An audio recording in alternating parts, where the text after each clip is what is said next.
Lundi 8 mars 2021, bonjour à tous, il est 10 h, bienvenue dans le Flash Info. C'est aujourd'hui la journée internationale des droits de la femme dans le monde entier.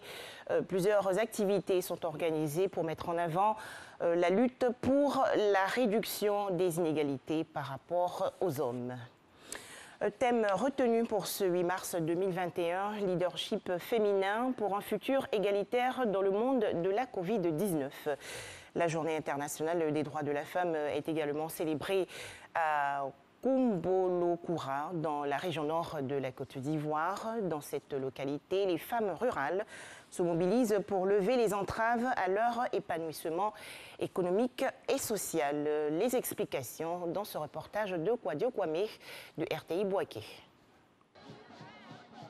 Grande effervescence à la célébration de la Journée internationale de la femme à Kombolokura, sous-préfecture de la région du Poro. Ces femmes de la localité réunies au sein de l'association des femmes de la dite sous-préfecture ont tenu à commémorer cette journée dans la pure tradition Sénoufo. Une célébration pour revendiquer davantage de bien-être au profit des femmes de Kombolokura et celles de son arrière-pays. Les préoccupations majeures des femmes sont entre autres l'eau potable, de meilleures conditions pour l'évacuation des produits agricoles afin d'assurer leur autonomisation. Nous les femmes de la sous-préfecture de Kombolokura, on a besoin de l'eau. Il faut nous aider à faire notre jardin et nos rizières.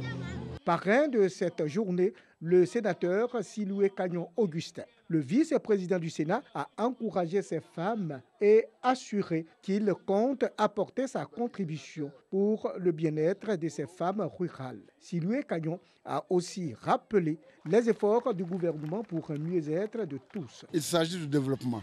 Elles ont des préoccupations dans la localité. Elles souhaitent, la main dans la main, s'organiser pour faire la production agricole. Et c'est pour ça qu'elles ont souhaité que nous leur apportions notre appui. Nous leur avons dit merci, merci. Cette année, le thème de la Journée internationale de la femme est le leadership féminin pour un futur égalitaire dans un monde du Covid-19. Toujours en Côte d'Ivoire, le dépouillement des bulletins de vote pour les élections législatives 2021 se poursuit. Les résultats provisoires tombent progressivement. À noter que le Rassemblement des oufouettistes pour la démocratie et la paix, le RHDP, est largement en tête. Le scrutin s'est déroulé dans le calme le 6 mars dernier. À présent, l'actualité hors de chez nous. Début de semaine tendue au Sénégal, où un collectif appelle la population à se mobiliser à partir d'aujourd'hui pour les 3 jours à venir. Depuis le 3 mars dernier, le pays est secoué par des manifestations violentes liées à l'affaire Ousmane Sonko, l'opposant politique arrêté pour trouble à l'ordre public, dont la garde à vue a été levée la nuit dernière.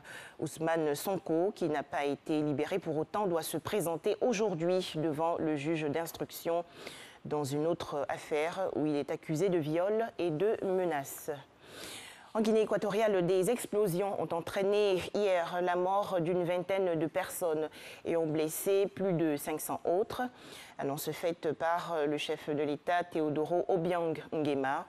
Ces explosions ont été provoquées par un accident dû à la négligence de l'unité en charge de garder les explosifs dans le camp militaire de Bata, a précisé le président équato-guinéen. Dernière information, le pape François est parti aujourd'hui d'Irak, mettant fin à la toute première visite d'un souverain pontife de l'histoire, sans aucun incident dans ce pays secoué par des violences. Le chef de l'Église catholique romaine a appelé les chrétiens d'Irak à ne pas se décourager. Voilà, merci de nous avoir suivis. À 13 h, le journal.